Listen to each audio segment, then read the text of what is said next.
मुझे किसने जन्म दिया है? कोई नहीं दिखाई दिया। आकाश की ओर देख करके रोने लगा वो बालक। रोते रोते उसका नाम विराट पड़ गया, महाविष्णु नाम पड़ गया। कृष्ण का ध्यान किया, कृष्ण प्रकट हुए और कहा कि तुम्हें चाहिए क्या?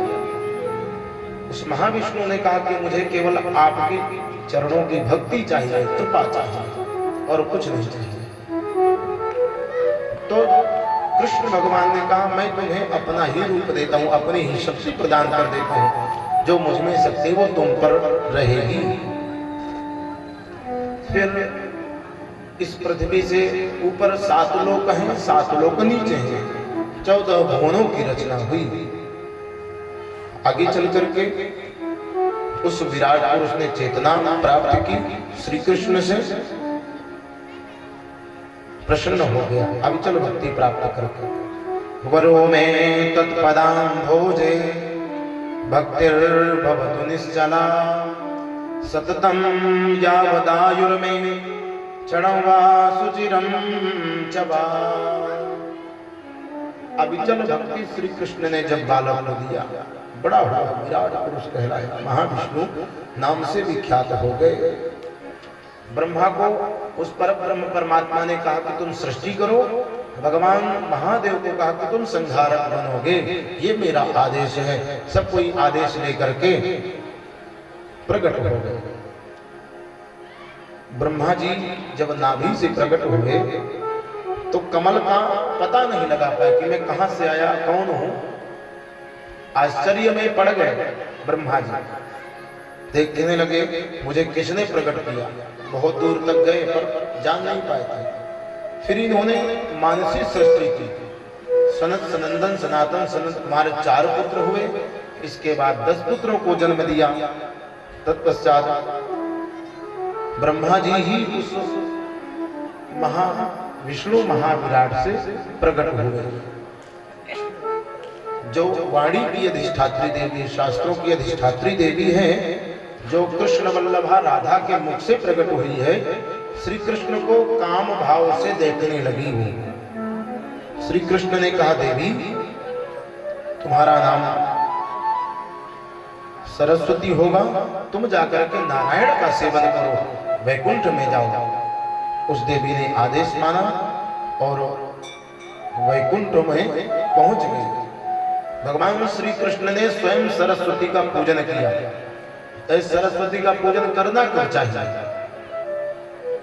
माघ शुक्ल पक्ष तिथि पंचमी विद्यारंभ के अवसर पर श्री कृष्ण भगवान ने उत्कृष्ट पूजा किया। सरस्वती सनकादिकों ने किया, अत्रि आदि ऋषियों ने किया। सरस्वती की पूजा अगर करना है तो माघ शुक्ल पंचमी को करना चाहिए। विद्या की अधिष्ठात्री देवी है, शास्त्रों की अधिष्ठात्री देवी है, कृपा करती है।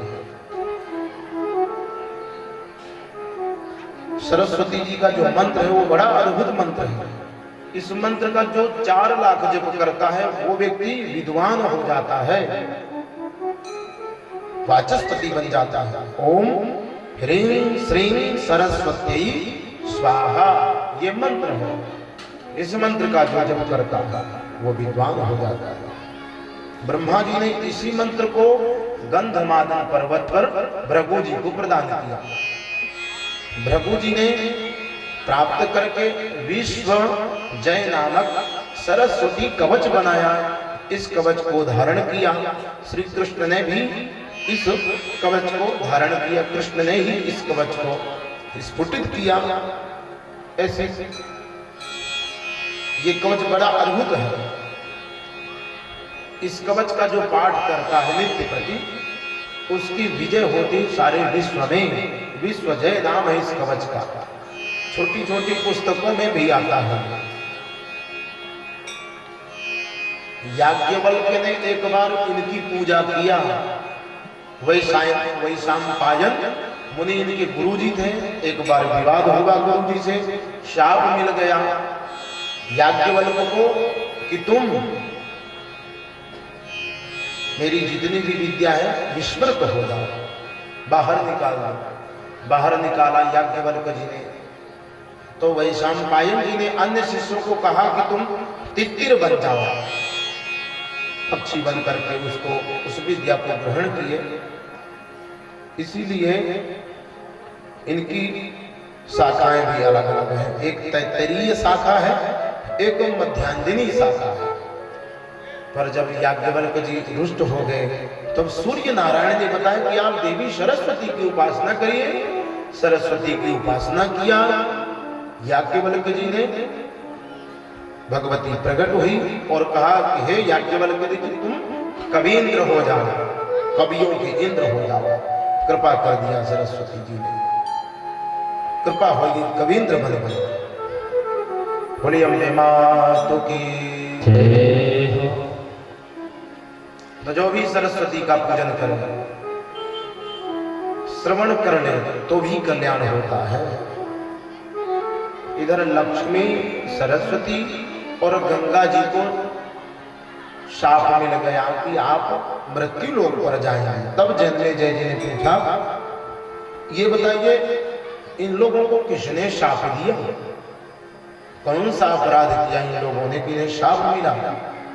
तब व्यास जी गदगद वाणी से सुनाने लगे, शृणुनारद वक्ष्यामि कथामेतां पुरातनीं यस्याः श्रवणमात्रेण सर्वपाप प्रमुच्यते।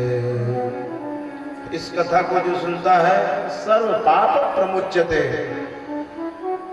लक्ष्मी सरस्वती गंगा तिस्रो भार्या हरेरपि प्रेमणा समास्ता तिष्ठन्ति सततं हरिसन्निधौ। एक बार ये तीनों देवियां बैठी थी भगवान नारायण के पास में। गंगा जी भी बैठी, सरस्वती और लक्ष्मी जी, ये तीनों देवियां बैठी थी। तो गंगा जी भगवान विष्णु जी की तरफ देख करके मुस्कुराने लगी। सरस्वती जी रुष्ट हो गई, काम भाव से विष्णु को देख रही है। आपस में झगड़ा होने लगा, मैं भी पत्नी हूं, मेरा भी अधिकार है।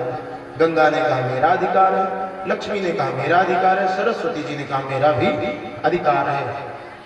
जब झगड़ा होने लगता है तो भगवान नहीं रहते हैं, चले जाते हैं। भगवान वैकुंठ को छोड़ करके चले गए। ये देवियां अपने में ही आपस में युद्ध करें। तो जब झगड़ा समाप्त हो जाता है तब भगवान आते हैं निर्णय करने। एक दूसरे के हाथों को खींचने लगे, बालों को खींचने लगे, माने झगड़ा होने लगा। गंगा जी में और सरस्वती जी में अद्भुत झगड़ा हुआ। तो लक्ष्मी जी पहुंच गई मनाने के लिए, मत झगड़ा करो। जो लक्ष्मी जी पहुंची तो सरस्वती को क्रोध आ गया कि ये मुझी को डांट रही है। सरस्वती जी ने शाप दे दिया लक्ष्मी जी को, जाओ तुम नदी के रूप में प्रवाहित होगी, तुम वृक्ष बन जाओगे। इस तरह लक्ष्मी को शाप सरस्वती जी ने दिया। पर गंगा ने जब देखा कि सरस्वती ने लक्ष्मी को शाप दे दिया, निरपराध लक्ष्मी को, लक्ष्मी जी कुछ नहीं बोली, शाप भी मिल गया ना, न क्रोधित हुई, न शाप दिया, न प्रत्युत्तर दिया। गंगा ने कहा सरस्वती तुम्हें भी नदी रूप में परिवर्तित होना पड़ेगा, नदी बनना पड़ेगा। शाप दे दिया। तब सरस्वती ने फिर गंगा को शाप दिया कि तुमको भी नदी रूप में परिवर्तित होना पड़ेगा, तुम भी नदी बनोगी। जब ये झगड़ा हो गया ना तो भगवान पुनः आ गया नारायण, कहने लगे देवियों तुम चिंता मत करो, आपस में एक दूसरे को शाप दिया है ना तुमने, इसका निर्णय मैं करता हूँ। हे लक्ष्मी तुम धर्मध्वज के घर जाओ, उनकी पुत्री बनो, तुम्हारा नाम होगा तुलसी, नदी रूप में परिवर्तित होगी तो पद्मा नाम तुम्हारा होगा, इस नाम से तुम प्रतिष्ठित हो जाओगे। गंगा तुम भी जाओ, ब्रह्मा जी के कमंडल में समाहित हो जाओ, तुम भागीरथी नाम से प्रतिष्ठित हो जाओगे। मृत्यु लोक पर तुम भी जाकर के जन्म लो। सरस्वती से कहा तुम भी जाकर के जन्म लो, ब्रह्म सदन में चली जाओ। इस तरह से तीनों देवियों को शाप मिल गया, पर तीनों देवियां रोने लगी। ध्रुवं वेद विरुद्धाश्च न हेते मंगल प्रदा, स्त्री भुवंच गृहे येषां गृहीणां स्त्री वसः पुमान्। तीन स्त्रियों को एक साथ नहीं रहना चाहिए।